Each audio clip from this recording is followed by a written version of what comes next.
결승선에 1등으로 들어온 마라톤 선수. 알고 보니 코스의 절반은 자동차를 타고 이동한 똑똑한 청년이었습니다.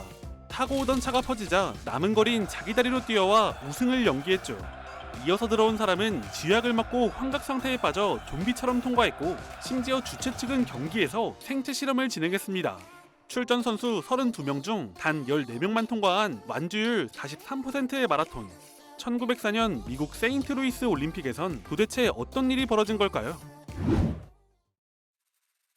마라톤 경기는 태양이 가장 뜨겁게 내리쬐는 오후 3시, 그것도 32도의 폭염 속에서 시작되었습니다.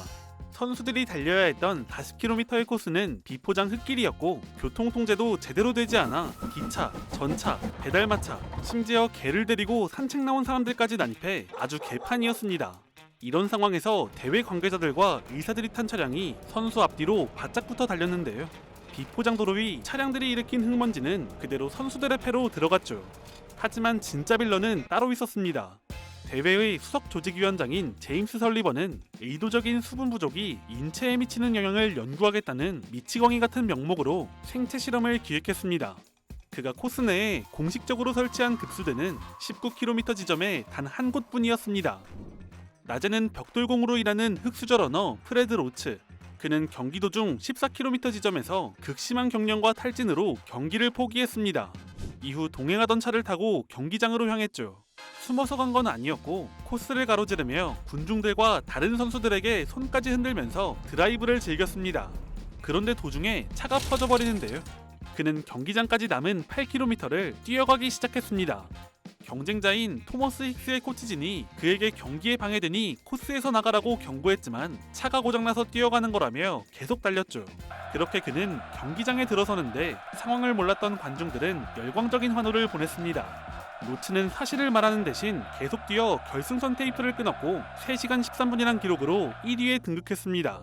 당시 시어도어 루스벨트 대통령의 딸 앨리스는 그와 사진을 찍고 화환을 씌워주었고, 금메달을 수여하려던 찰나 몇몇 관중들이 그가 코스에서 차를 탔다며 항의했습니다. 분노한 관계자들 앞에서 그는 그저 장난이었다고 변명했지만 아마추어 체육연맹은 그를 영구 제명시켰습니다. 그런데 경기 이후 로츠가 공식 사과하자 징계는 6개월로 줄어들었고, 그는 이듬해 보스턴 마라톤에 출전해 우승해버립니다. 한편 진짜 1등 토머스 힉스는 수분 부족과 폭염 속에서 쓰러지기 일보 직전이었습니다.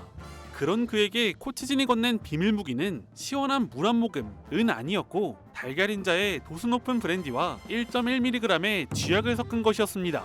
쥐약의 성분인 스트리크닌은 극소량을 쓰면 신경흥분제로 작용했죠. 놀랍게도 당시 올림픽엔 도핑이란 개념 자체가 없었기 때문에 합법적인 처방이었습니다. 쥐약과 독주가 섞인 기괴한 혼합물을 2차례나 먹은 힉스는 심각한 환각 상태에 빠졌습니다. 경기장에 들어서며 결승선이 코앞에 다가왔음에도 아직 20마일이나 더 남았다며 먹을 것을 달라고 헛소리를 중얼거렸고, 스스로 걷는 것조차 불가능한 지경에 이르렀죠.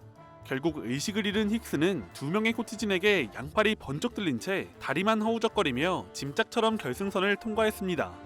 우승 기록은 3시간 28분 53초로 올림픽 마라톤 역사상 2번 다시 나오기 힘든 가장 느린 최악의 우승 기록이자 근대 올림픽 역사상 최초의 도핑 우승으로 박제됩니다.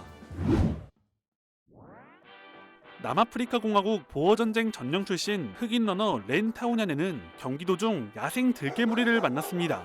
그는 살기 위해 코스를 무려 1.5km나 이탈해 도망쳤지만 기적처럼 9위로 완주해내는 초인적인 체력을 보여줬습니다. 후바우체부 카르바알의 경우는 더 흥미롭습니다. 그는 뉴올리언스에서 도박으로 돈을 날리고 히치하이킹으로 대회장에 왔는데, 경기 도중 관중들과 수다를 떠는가 하면 차에 탄 관중에 복숭아를 뺏어 먹기도 했습니다.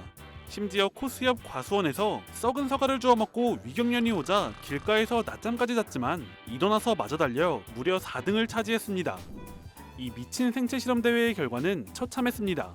32명의 참가자 중 절반 이상이 탈수와 탈진으로 포기해 완주자는 단 14명에 불과했고, 미국의 윌리엄 가르시아는 흙먼지를 과다하게 들이마시는 바람에 내장출혈을 일으키며 의식을 잃고 쓰러졌습니다. 우승자 힉스 역시 결승선을 통과하자마자 실신했는데 1시간 넘게 응급처치한 끝에 목숨을 건졌습니다. 한편 이 모든 비극의 원흉 제임스 설리번은 5년 뒤 마라톤 러닝이라는 책을 출간하며 마라톤 중에 물을 마시지 말라는 잘못된 신념을 다시 한번 강조했습니다. 대회의 참상으로 지역 신문은 살인 경기라고 비난하는 등 마라톤 종목을 퇴출시키자는 논의까지 나왔습니다.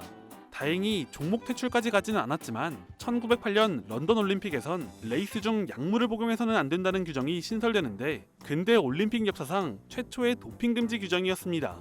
올림픽 역사상 가장 어이없는 마라톤으로 남은 이 사건은 동시에 현대 마라톤의 출발점이 되었습니다.